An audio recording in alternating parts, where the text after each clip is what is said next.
فجر کی سنتیں کب پڑھنی چاہیے؟ سنو فجر کی سنتوں کے بارے میں۔ میرے رسول کریم سید عالم صلی اللہ تعالی علیہ وسلم سے ایک صحابی نے پوچھا تھا، حضور میری فجر کی سنتیں رہ گئیں یا رہ جاتی ہیں تو حکم کیا ہے؟ کیا انداز ہے حضور کا؟ بخاری مسلم کے لفظ سنو، حضور سید عالم صلی اللہ علیہ وسلم فرمانے لگے، اس نے کیا پوچھا تھا؟ حضور جواب کیا دیتے؟ فرمایا فجر کی سنتیں کبھی نہ چھوڑنا، فجر کی پہلی 2 سنتیں کبھی نہ چھوڑنا۔ یا رسول اللہ صلی اللہ تعالی علیہ وسلم میری رہ گئی یا رہ جاتی ہیں، فرمایا فجر کی 2 سنتیں نہ چھوڑنا، فرمایا فجر کی پہلی 2 سنتیں مجھے دنیا اور دنیا کے اندر جو کچھ ہے وہ سب سے زیادہ پیاری ہے۔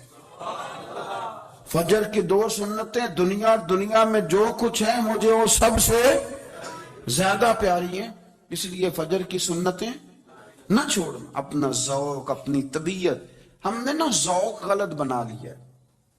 اگر 20 بندے کہہ بھی دیں گے تو نے بڑی شاندار تلاوت کیا تو کیا اس سے بنے گا؟ 100 بندہ کہہ بھی دے تیری کیا بات ہے، کیا بات ہے نعت خاں کی، کیا بات ہے علامہ صاحب کی، پیر صاحب کی، پیر مہر علی شاہ صاحب رحمت اللہ علیہ۔ آپ تشریف فرما تھے تو آپ کے ایک ہی بیٹے بابو جی جن کو کہا جاتا ہے، جس دن صاحبزادے پیدا ہوئے تو خادم نہ وہاں سے نکلا۔ ان لوگوں کے شوق اور طرح کے تھے نا، تو ان کی توجہ بھی اپنے شوق کی طرف رہتی، تو خادم نکلا اندر سے، پیر صاحب مبارک ہو، پیر صاحب مبارک ہو، پیر صاحب مبارک ہو، پیر صاحب مبارک، وہ شور کر رہا ہے۔ تو پیر صاحب کو وجد ہو گیا، اللہ اکبر اللہ اکبر اللہ، وہ کیا ہوا؟ کس بات کی مبارک دے رہے ہو؟ عرض کی حضور اللہ نے بیٹا دیا۔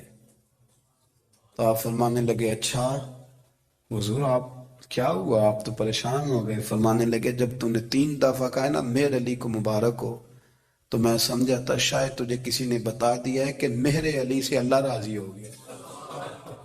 میں سمجھا تھا کہ شاید تو یہ خبر لے کے آیا ہے کہ کسی نے بتایا ہے کہ مجھے آج خبر ملی ہے کہ مہر علی سے رب اچھا پتر ہوا ہے، الحمدللہ اللہ کا شکر ہے، پر میرے لیے مبارک کا دن وہ ہوگا جب میرا رب کہے گا کہ میں مہر علی سے راضی ہوں، میرے محبوب کہیں گے کہ میں مہر علی سے۔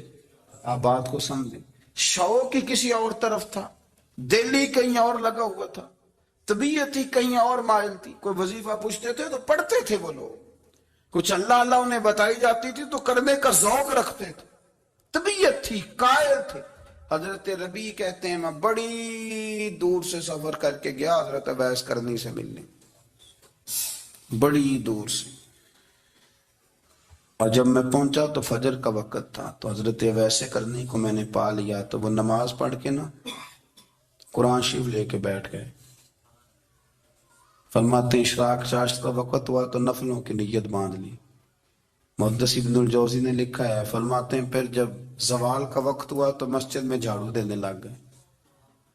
ظہر کی نماز پڑھ کے تو عصر کی تیاری تک وہ مسجد میں بیٹھے رہے، اور میرے نبی پاک علیہ السلام نے فرمایا جو نماز کے انتظار میں بیٹھا ہو وہ نماز ہی میں ہے، وہ نماز ہی میں ہے۔ فرمایا میری دنیا میری امت کی جو رہبانیت ہے نا وہ اتنی ہے کہ نماز کا انتظار کرے، اذان کے بعد نماز کا یہ راہب ہے، یہ اس وقت چھوڑ کے بیٹھے ہیں سارا کچھ۔